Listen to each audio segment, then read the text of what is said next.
What's up, everybody? Blaze here with another movie review, this time for Independence Day Resurgence. Just got back from the theaters, having watched the movie, and I'll tell you what I think. As a forewarning, there are going to be some spoilers here, just because I don't feel I do the reviews justice if I don't spoil it. If you're okay with the spoils, please carry on. If you would rather wait to see the movie before you come back to see what I have to say, by all means, go check it out first and then come back. But I do want to let you know there are going to be some spoilers.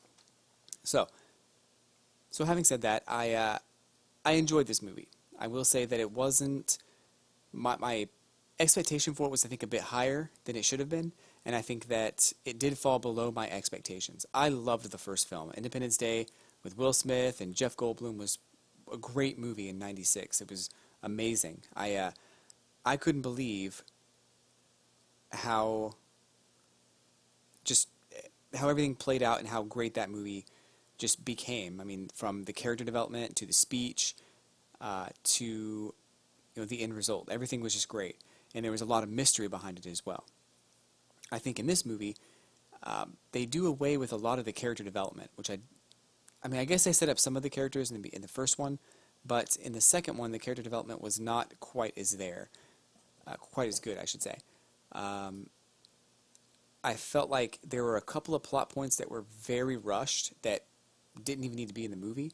Let's give you an example. Dylan flying off to find his mom, and only to see her die on the rooftop of a hospital, was completely worthless. It didn't have any meaning to it. It was an extra scene in the movie that didn't even need to be there, and by the end of the movie, there was no payoff for it. He had nothing to work for, so I don't really feel like that was even a plot point that was necessary at all in the movie. I felt like Will Smith's absence definitely hurt the movie just a little bit.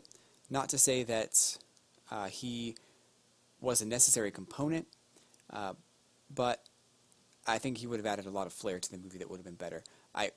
Having seen the movie, I can understand why he maybe not have wanted to come back, just because the movie was a little bit more sci-fi than the last film. The last film was more scientifically possible, scientifically thought out. We used our own human weaknesses to infect a weakness onto the mothership, which was great. This one doesn't really have that. There's not really anything we do to the mothership that comes from us being human. The technology to destroy everything is seemingly stemming from this new alien they introduced, which I don't even know where that came from. So it just seemed like kind of a weird plot device to even introduce when all we needed to do was shoot the mother or the queen down. So I don't know. I thought that was very strange.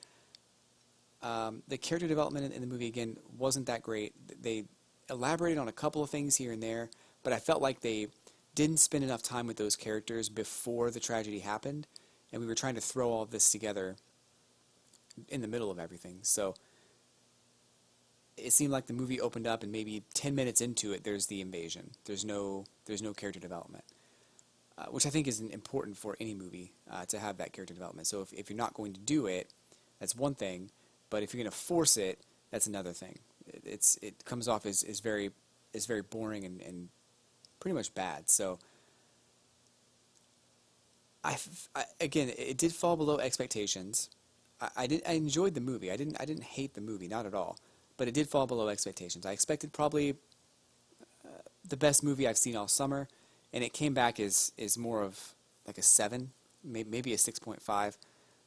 I thought it would be on par with the first one, but it fell way short from the first one. So if you're expecting a movie to outdo Independence Day, this is not the movie that you're expecting. If you're expecting a continuation of the story, I wouldn't even say I'd expect that here either. It is a good movie, a good film. I just don't feel like it's a great continuation of what we've got in the past. So either way, go see it. If you liked the first one, it is worth seeing. There are some really cool things that happen to a couple of the characters. But overall, I wouldn't say that it's must-see. I would say go see it with a date, go see it if you're bored, but I wouldn't rush out and see it anytime soon, quickly, if you need to.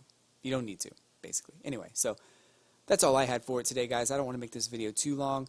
If you have anything you want to discuss about Independence Day, post it in the comments below. I'd love to see it. again, thank you for watching. If you'd like to see more of my videos, I do have a couple of more reviews up on my other channel, which is called Highly Pixelated. I'm going to transition the movie reviews into this channel, so that way it's not cluttering up my gaming channel. But please do like this video, subscribe to my channel, check out my other channel if you like video games, and I'll be back very soon with some more movie reviews. Peace.